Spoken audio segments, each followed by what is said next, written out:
Mangalagiri TDP కేంద్ర కార్యాలయంలో CM Chandrababu Naidu ప్రజా దర్బార్ కాసేపట్లో ప్రారంభం కానుంది. ఉదయం 11 గంటల నుంచి ప్రజలు కార్యకర్తల నుంచి ఆయన వినతి పత్రాలు స్వీకరిస్తారు. రోజుకొక ప్రజా ప్రతినిధి టీడీపీ నేత కలిసి ప్రజా దర్బార్లో కొన్ని వారాలుగా వినతి పత్రాలు స్వీకరిస్తున్న విషయం తెలిసిందే. 50 రోజుల్లోనే 10,000 అర్జీలు వచ్చాయని, వాటిని పరిష్కరిస్తామని టీడీపీ రాష్ట్ర అధ్యక్షుడు పల్లా శ్రీనివాసరావు తెలిపారు.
మంగళగిరి టీడీపీ కేంద్ర కార్యాలయంలో సీఎం చంద్రబాబు ప్రజా దర్బార్ కాసేపట్లో ప్రారంభం కానుంది. ఉదయం 11 గంటల నుంచి ప్రజలు కార్యకర్తల నుంచి ఆయన వినతి పత్రాలు స్వీకరిస్తారు. రోజుకొక ప్రజా ప్రతినిధి టీడీపీ నేత కలిసి ప్రజా దర్బార్లో కొన్ని వారాలుగా వినతి పత్రాలు స్వీకరిస్తున్న విషయం తెలిసిందే. 50 రోజుల్లోనే 10,000 అర్జీలు వచ్చాయని, వాటిని పరిష్కరిస్తామని టీడీపీ రాష్ట్ర అధ్యక్షుడు పల్లా శ్రీనివాసరావు తెలిపారు.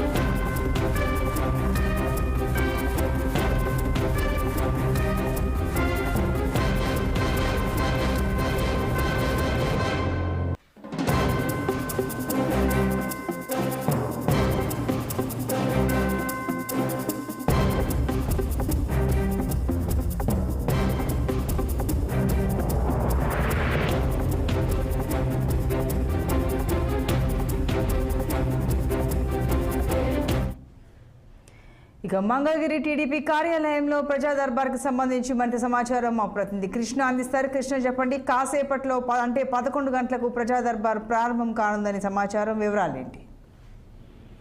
సంతోష్ని, ఏదైతే తెలుగుదేశం పార్టీ అధినేత ముఖ్యమంత్రి చంద్రబాబు నాయుడు గత 50 రోజుల నుంచి కూడా తెలుగుదేశం పార్టీ కార్యాలయంలో ఒక ప్రజా దర్బార్ అయితే నిర్వహించడంతో చూస్తా ఉన్నాం. దీనికి 100 రోజుల పాటు నిర్వహించాలని చెప్పేసి కూడా ఒక టార్గెట్ గా పెట్టుకున్నట్లు తెలుస్తుంది. ఏదైతే ప్రజలకు, ప్రభుత్వానికి ఒక వారధిలాగా పనిచేయాలి, ప్రజలకు డైరెక్ట్ గా అంటే ప్రభుత్వంతో అనుసంధానం కలిగించాలనే ప్రధానమైనటువంటి ధ్యేయంగా అయితే ఈ యొక్క ప్రజా దర్బార్ నిర్వహిస్తున్నట్లయితే తెలుస్తుంది.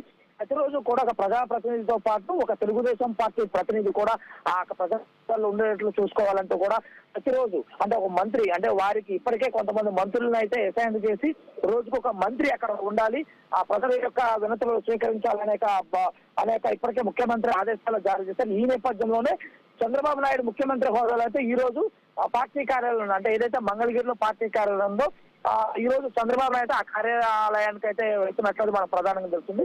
11 నుంచి కూడా ప్రజలతో పాటు తెలుగుదేశం పార్టీ కార్యకర్తలు ఇచ్చినటువంటి వినతులను కూడా స్వీకరించబోతున్నట్లయితే ఈ రోజు తెలుస్తుంది. ఇప్పటికే దాదాపుగా ఈ 50 రోజుల్లో ఒక 10,000 అర్జీల వరకు అయితే ఇప్పటి వరకు అయితే అందినట్లయితే సమాచారం. ఈ అర్జీల పైన వెంటనే ఒక టీమును కూడా ఇప్పటికే ఏర్పాటు చేశారు. ఆ స్క్రూటినీ టీం ని వెంటనే ఏదైతే అర్జీలు వస్తాయో అర్జీలో ఉన్న సమస్యలన్నిటిపై వెంటనే ఆ సంబంధిత డిపార్ట్మెంట్లకు పంపించడం, వాటిపైన వెంటనే ఆ నిర్ణయాలు తీసుకునే విధంగా, వారికి న్యాయం జరిగే విధంగా కూడా ముఖ్యమంత్రి చర్యలు తీసుకున్నట్టు తెలుస్తుంది. దానిలో భాగంగా ఈ రోజు చంద్రబాబు నాయుడు తెలుగుదేశం పార్టీ యొక్క ప్రధాన కార్యాలయం నుంచి అర్జీలు అయితే స్వీకరిస్తున్నట్లు మన ప్రధాన తెలుస్తుంది. సంతోష్.